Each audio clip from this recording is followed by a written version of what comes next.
ravaging the land. Tonight, we meet the March family, a loving mother trying to make life as normal as can be for four lovely daughters while their father is off to war. Add to the family a very opinionated great Aunt March and a snappy young maid. And who are the two handsome young men next door, and how do they fit in?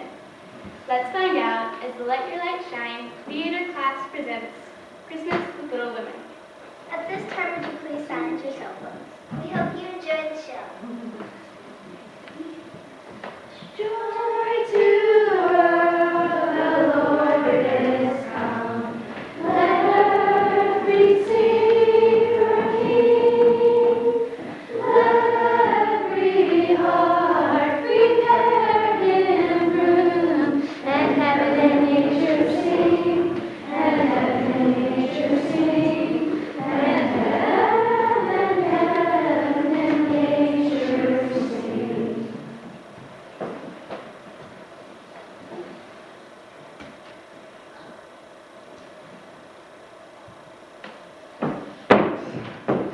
Oh, Christopher Columbus. Take these, Meg. I left the script in the attic. We know our lines by heart, Joe. We don't need a script. And after this Christmas night play, I don't intend to do any more acting. I am getting too old for such things. Oh, Meg, 16 isn't old, and you make such a splendid stepmother.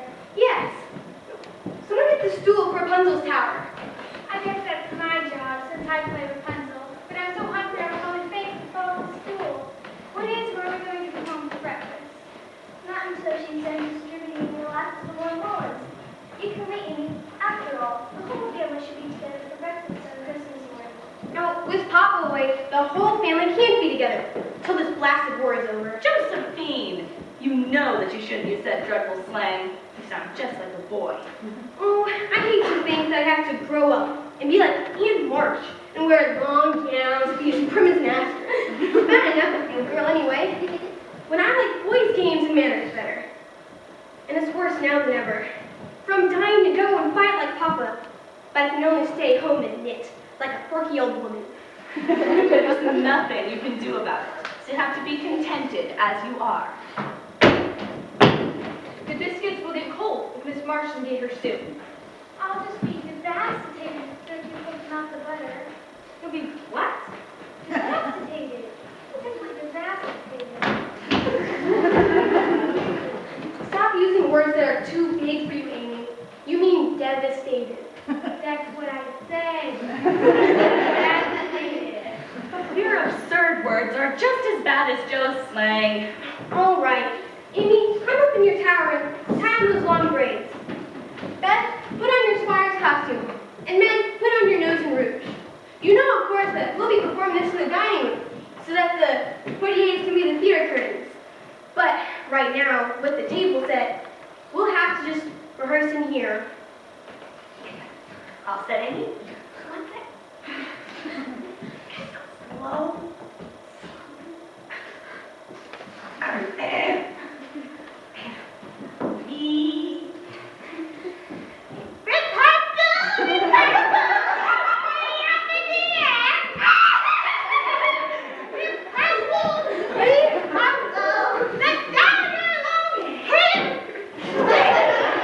Broke my nose.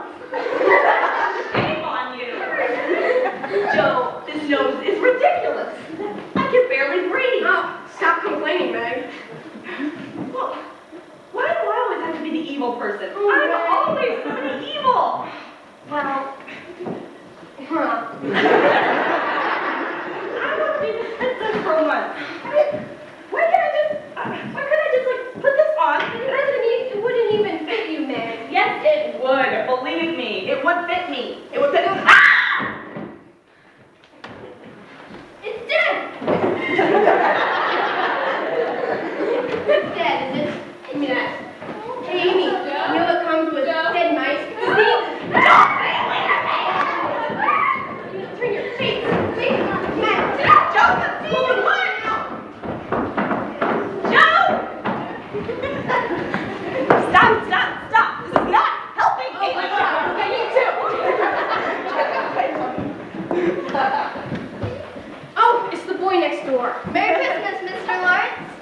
Call me Laurie, please. My name is Theodore, but the boys at school call me Dora. I have something for Grandpa. May I bring it over? Yes.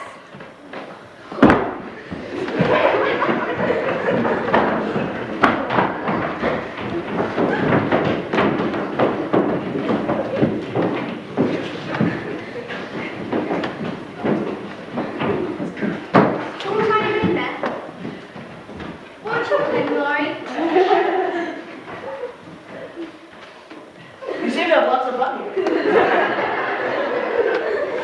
We do, but we have to work awfully hard too. Since Papa's away, I'm President Lincoln. He's a chaplain in the Army. His Papa's a chaplain in the Army. Chaplain, Amy. That's what I said. In the Army, we have to work extra hard to support ourselves. Joe helps Aunt Martin reading to her, doing little odd jobs. Oh, it's no bed of roses, I can tell you. She's father's main aunt, and is fussy and crotchety and complaining as a 2-day toothache. The only reason I chose the job is because she has a wonderful library, and I love to read. Sometimes when she nods herself to sleep, I'll tiptoe to the Dickens shelf and escape for an entire hour. Charles Dickens? Of course. I heard him speak in London. London? You've been in London? Paris and Rome, too. Grandfather likes something. Travels. I give my fortunes to Europe, any of it. I've read so much about Paris. I think I could find my way around blindfolded. Even on the champs of beauty. You leave the Champs-Elysees, Amy. Whatever. Will someone take this? It's a plum pudding for Grandfather. I'll take it to Hannah. What's this? It's a Christmas present from my son store, from the mansion next door. Oh, it's as nice a plum pudding as I ever did see. It even has a spirit pie on the top. I can't see Miss March's back yet. The creams and ham and peas with the biscuits are getting colder. I say, I didn't mean to come over before breakfast. You didn't really. Ordinarily, we'd be up from the table 2 hours ago, but Miss Marmy's carrying on housework support, and we're making dinner. Father is always trying to help someone, and that's why we have to work. I help out as a nursery governess to the King family, but it certainly doesn't pay for a very elegant wardrobe. Well, you don't look very elegant with that smut on the side of your face. She's playing a stepmother, Hannah. Just keep the oven hot, and everything will turn out all right. I have to keep it hot for the goose. I could use some help with fluffing it. I'll be right in. Not now, Beth. We'll help later, Hannah. I've heard that before. She's awfully good to us. She makes us hot turnovers to take for lunch. When Meg and I go out to work and Amy takes her art lessons. Where were we? You were in Paris on the Champs-Elysees.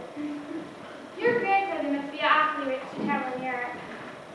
He's an India merchant and imports tea and spices himself on his own ships. What's it like living with your grandfather? Where do you live with your father? They're both dead. My grandfather never liked my mother. In fact, my father went away to marry her. She was lovely and an accomplished musician that he met in Italy. Grandfather hates anything that reminds him of her, and that's why he doesn't like my playing the piano. That's really all I want to do. I know. You play awfully well. I've heard you in the summer, and the windows are open. Why don't you come over sometime? I'll play you a concert on our grand piano. Oh, you don't play the piano every minute. Oh, why, at vacation time, I've seen you bending over books in the garden with the young man helping you. Well, that's Brooke, John Brooke. My tutor. He helps me with all the work I missed while traveling. He looks very nice. He's a good sort. He took care of his mother until she died and still supports the old woman next to her. He sounds just as good and as generous as father. So he is. I'm fabulous. You mean famished? I'm hungry. Merry Christmas, my dears! Mommy! Oh, and Merry Christmas to you too, young man! Mommy, this is Theodore Lawrence from next door. Merry Christmas, Mrs. March. And he brought his company. His grandfather sent it to us. Well, how very thoughtful of him. We'll have to send him some of Hannah's cranberry sauce. I thought I heard the front door. It will only take me a minute to get breakfast on the table. Oh, wait, Hannah. Wait just a moment. I want to have one word with my little women before we sit down to eat. Come with.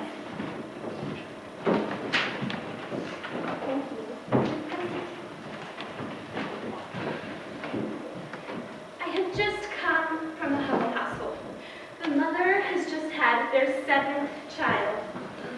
There's absolutely no food in the house and no coal. All of the children are huddled into one bed to keep from freezing. My girls, would you give them your breakfast as a Christmas present? I'm glad you came before we began. We'll not only give them our breakfast, but also let them cold. I could use them bread mittens that Joe knit me. I love them dearly, but They were full of knots anyway. I thought you'd do it. We shall all go over and deliver them breakfast, and then come back and have bread and milk and make up for it at dinner time. I'll put the goose in the oven right now. but it's not fluff. I'll put it in, feathers and all. It'll be done in after trampling through all that snow. She doesn't sound too happy about her philanthropy, Mrs. March. I'm gonna pull the feathers out for her. Thank you, Theodore. I'll call him Laurie, Mother. He prefers it. I'll get our clothes from the hot pot. We'll pack the basket.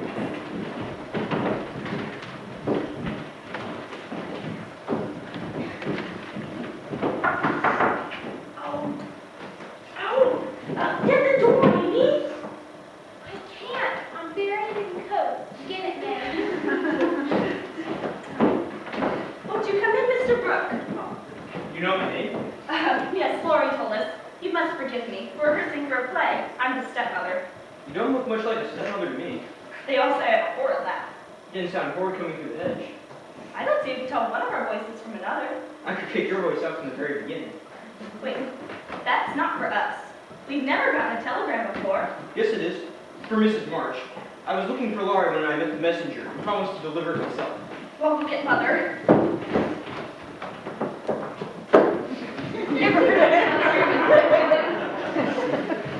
Hush, Hannah. We don't know until we open it. Your husband is very ill. Come at once. Hale Blank, Hospital, Washington. I should go at once. But it may be too late. Oh, girls.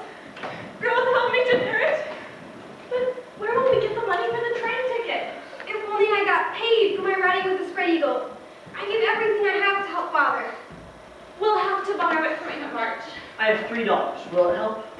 Thank you, Theodore. But I'm sure that Aunt March will lend it to us. Aunt March will crow. She always does when you ask for a 9 cents. I give all my quarterly salary towards the rent. Dear, I guess it's all we can do. I have no money, Mrs. March, but I could act as your escort. Mr. Lawrence has spoken of some business he'd like for me to carry out for him in Washington, and this would be a good time to go. Thank you, Mr. Brooke. That's very thoughtful of you. But I could hardly ask you to give a Christmas with the Lawrences. I consider it a privilege. I feel so much better with you there to protect her. It's settled then. Miss Megan Priestley. I must go prepared for nursing. Hannah, go get my black trunk. Beth, run over to Mr. Lawrence's house and ask him if we can borrow some bottles of old wine. I'm sure that he'd like to help. I can bring him the cranberry sauce at the same time. Lord, he's a dear man. I won't waste any time trying to go get things ready. Right away with him. There must be something I can do. I'll send away my watercolor at the orchard house from the road. Then we won't get lost.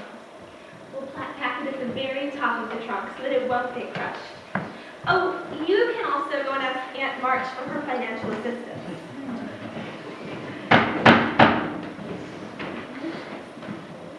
They're really cute. She's here in person. Very good, Karen. Merry Christmas indeed. Since no one from my Nathan's household came to wish me a Merry Christmas, I had my carriage bring me over here. Oh, we sang carols under your window last evening. Evening. It was 9 o'clock. I was already in bed, as all decent people should be.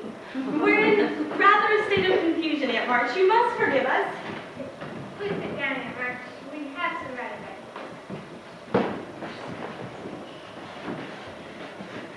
Thank you, child. Josephine will never think of doing so accommodating. Where is Josephine? She went out the front door several minutes ago. You noticed? Nobody else had her go. I did. Who is this young man? He's Mr. Lawrence's grandson. And this is his tutor, John Brooke. Born of the church mouse, no doubt. In March. Oh, don't go casting half-eyes at him. He couldn't even keep your haircuts. Aunt March, we have some very sad news. Here, read this. He was too old for the army, so he had to volunteer as a chaplain. finally given in. What does it be, suppose? Ebullience or pneumonia?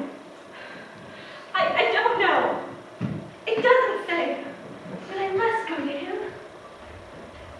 Unfortunately, I have no money at the moment. Could we possibly borrow it from you? You know that you could never pay it back. Here, I was going to give you the money anyway. On the Christmas fund. Spend it on train fare, lodging, and spend it on clothes. Although, goodness knows, you all look shabby enough to ride in the coal car. Well, we're not all going yet, March. Just Marmee. And who is going to run this household? Well, Hannah will do the cooking, as always. And Beth has been helping her for 3 years now. The other girls will carry on my work with the poor in the community and help Hannah with the shopping. Well, I cannot spare Josephine, careless though she may be. I wouldn't ask you to. We do need her small salary to keep food on the table. Meg also will have to continue with the King children. We'll gladly take the extra chores, Marmee, if it'll only help Father. With your permission, Mrs. March, I think I should tell Mr. Lawrence of our plan and begin making arrangements. Thank you, Mr. Brooke, and please apologize to him for all of the confusion. This should do it, Miss March. Marty put in some extra blankets, a hot water bottle, half a fruit cake. It'll get squashed. Joe, where have you been? Out. Why don't you go to a show Auntie and Merry Christmas? Merry Christmas, Aunt March. Here, let me sit beside you, Amy. I want to show you this tradition that once belonged to you and your others. Oh, I do love pretty things. Then you shall have it. I was going to give it to Josephine because she does look like a grandmother. But if she does not appreciate fine things, I will give it to someone who does. Oh, I love beautiful things too. I've already promised it to you.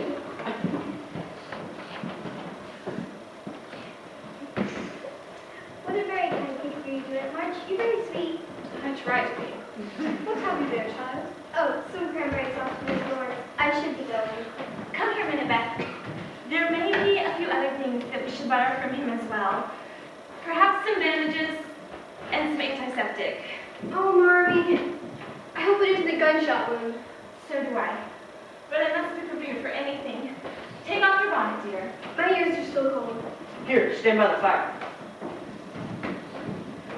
Oh, I might as well get it over with. Here, Marmee.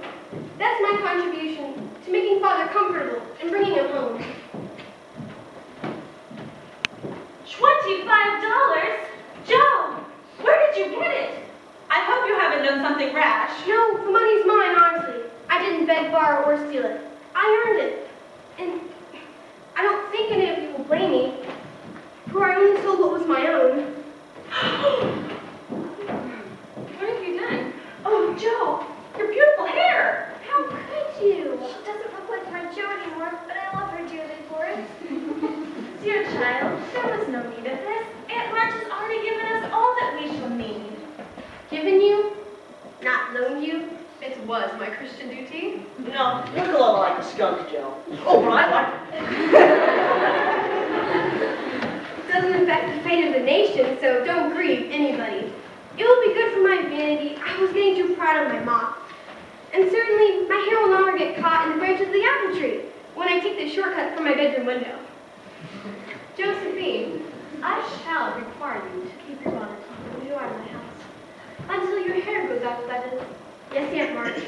Joe, your contribution will enable me to buy many comforts for your father. I hope that you won't regret it. I won't.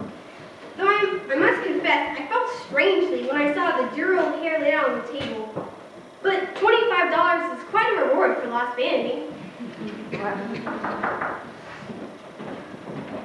Mrs. March, I have 2 train tickets for this afternoon, and Mr. Lawrence insists that the young ladies have Christmas dinner with him. The dear man. The goose, the goose. What should I do with